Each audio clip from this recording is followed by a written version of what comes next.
تو سونا ملنا یہ کس چیز کی علامت ہوتی ہے؟ انہی دو بزرگ شخصیات کا جو علم ہے اس سے استفادہ کر کے مرتب کی گئی ہیں۔ حضور نے خود ہمیں اس کا حل عطا فرما دیا۔ حضور فرماتے ہیں کہ اگر ناپسندیدہ خواب کوئی شخص دیکھے تو وہ فوراً کروٹ بدل لے اور بائیں جانب جو ہے اس کو تھوک دے اور 3 مرتبہ جو ہے وہ لا حول پڑھ لے۔ اکثر خواب میں دیکھتے ہیں جی کہ ان کو خواب کے اندر سونا مل رہا ہے، تو سونا ملنا یہ کس چیز کی علامت ہوتی ہے؟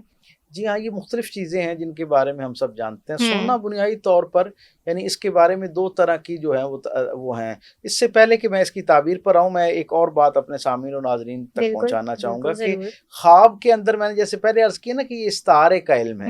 مثلا ایک آدمی خواب کے اندر دودھ پینا دیکھتا ہے، تو اب بظاہر دودھ جو ہے نا فی نفسی ہی یعنی اپنی ذات میں ایک بہت پاکیزہ استعارہ ہے۔ عرفیت میں بھی ہم کہتے ہیں نا کہ دودھ اللہ کا نور ہے، تو وہ یقیناً اس کے اندر ایک پازیٹیوٹی موجود ہے، یعنی دودھ کا خواب کے اندر پینا ایک بڑا خیر کی بات ہے۔ لیکن اب اس میں یہ دیکھا جائے گا کہ ایک آدمی جو ہے جو دودھ پی رہا ہے وہ اگر شفاف برتن کے اندر ہے، صاف ستھرے پاکیزہ برتن کا احساس اس تک پہنچ رہا ہے خواب کے اندر، تو اس کی تعبیر کچھ اور ہو جائے گی۔ اگر وہ ناپسندیدہ برتن کے اندر اس کو پی رہا ہے جس کو دیکھ کر کراہت اسے خواب کے اندر محسوس ہو رہی ہے، جس سے وہ اوائڈ کرنا چاہ رہا ہے، تو یقیناً اب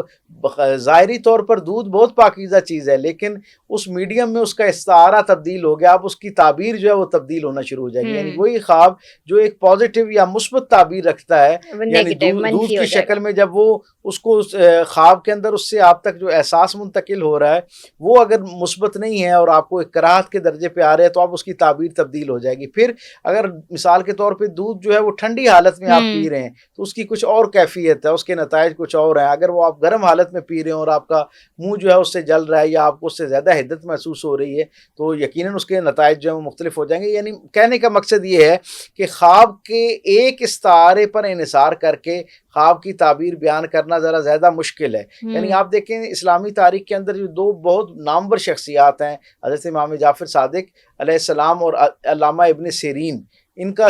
خواب کے حوالے سے، علم رویا کے حوالے سے بہت تفصیل کے ساتھ کام ہے، اور اس پر پوری امت جو ہے وہ بڑا ان کے کام پر اعتبار بھی کرتی ہے، انحصار بھی کرتی ہے، اور آج تک بھی جو ہمیں خواب نامے نظر آتے ہیں ان میں ایک بڑے درجے پر زیادہ بنیادوں پر جو تعبیرات ہیں وہ انہی 2 بزرگ شخصیات کا جو علم ہے اس سے استفادہ کر کے مرتب کی گئی ہیں۔ وہ دونوں شخصیات اس بات پر متفق ہیں کہ خواب جو ہے اس کے اندر ہر استعارہ جو ہے نا وہ صرف استعارے کے طور پر، یعنی جو علامت آپ خواب میں دیکھ رہے ہیں، یقیناً ہر علامت کا اپنا ایک مطلب ہے، لیکن اس مطلب کے ساتھ اس کی حالت جو ہے وہ خواب کی تعبیر کو بعض دفعہ تبدیل کر دیتی تھی۔ اس لیے ٹوٹیلٹی میں جب آپ خواب دیکھتے ہیں تو پھر اس کے بارے میں پورے منظر نامے کے ساتھ جو ہے وہ آپ تک تعبیر پہنچتی ہے۔ ایک بہت سادہ سی تعبیر میں اس سے پہلے کہ سونے کے بارے میں بتاؤں، ہمارے سامعین کے لیے میں ایک فارمولہ دے دیتا ہوں۔ یعنی سرکار ختمی مرتبہ صلی اللہ علیہ وسلم سے ہم تک یہ خیر منتقل ہوا کہ جب آپ خواب سے بیدار ہوں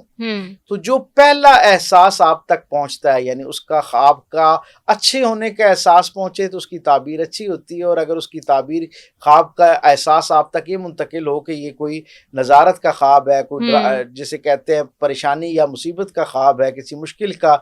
اپنے اندر جو ہے وہ ایک احوال لیے ہوئے ہے، تو ایسی حالت میں اس خواب کو ہم کہیں گے کہ وہ ایک ناپسندیدہ تعبیر والا خواب ہے۔ حضور نے خود ہمیں اس کا حل عطا فرما دیا۔ حضور فرماتے ہیں کہ اگر ناپسندیدہ خواب کوئی شخص دیکھے تو وہ فوراً کروٹ بدل لے اور بائیں جانب جو ہے اس کو تھوک دے اور 3 مرتبہ جو ہے وہ لا حول پڑھ لے۔ اور ایک اور بڑی اہم بات حضرت امام جعفر صادق علیہ السلام نے بھی یہ بات کہی، اور علامہ ابن سیرین دونوں نے یہ بات کہی ہے کہ جو خواب اللہ رب العزت نے انسانوں کے لیے بہت آسانی پیدا کی ہے۔ اب جو جیسے پہلے میں نے کہا کہ ایک منظر نامہ آپ کے ذہن میں محفوظ ہو گیا، تو اس کا مطلب یقیناً یہ تو ہے کہ اس سے ایک تعبیر مرتب ہونی ہے۔ اب اگر خواب آپ کو لگتا ہے کہ یہ ٹھیک خواب نہیں ہے اور اس کی تعبیر اچھی نہیں ہونے والی،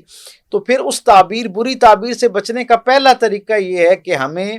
فوری طور پر اس خواب کو بھول جانا ہے، یعنی اس خواب کا کسی سے نہ تذکرہ کرنا ہے، نہ اپنے ساتھ اس کو دوبارہ دہرانا ہے۔ تو جب خواب آپ کے حافظے سے گزر جاتا ہے اور پھر آپ اس کے اوپر صدقہ کر دیتے ہیں، تو اس سے جو ہے وہ خواب سے جو ایک منفی اثرات آپ کی آئندہ زندگی میں مرتب ہونے والے ہوتے ہیں، ان سے پروردگار عالم جو ہے وہ آپ کو اپنی پاکیزہ پناہ عطا فرما دیتا ہے۔ سونا جو ہے اس کے بارے میں ہم سب جانتے ہیں کہ یہ مال و دولت کی، ثروت کی علامت ہے، اور مال و دولت ہمیشہ اپنے ساتھ جو ہے جہاں پر بہت ساری آسانی اور راحت لاتا ہے اس فرد کے لیے جس کے پاس ہوتا ہے، وہیں پر وہ مال و دولت رکھنے والے آدمی کے لیے ہم یہ جانتے ہیں کہ کسی نہ کسی درجے پر اس کا صاحب مال ہونا جو ہے وہ ایک وبال کا ذریعہ بھی بن جاتا ہے، لوگوں کی حسد کا ذریعہ بھی بن جاتا ہے۔ تو یہ جو سونے کا موجود ہونا ہے، اس کی ایک تعبیر تو یہ ہے کہ مال اسباب کی بنیاد پر لوگوں کی طرف سے جو ہے وہ یعنی ذاتی زندگی میں ایک آسانی آنے جا رہی ہے، لیکن یہ ایسی آسانی ہے جس پر بہت سارے لوگ جو ہیں ان کی طرف سے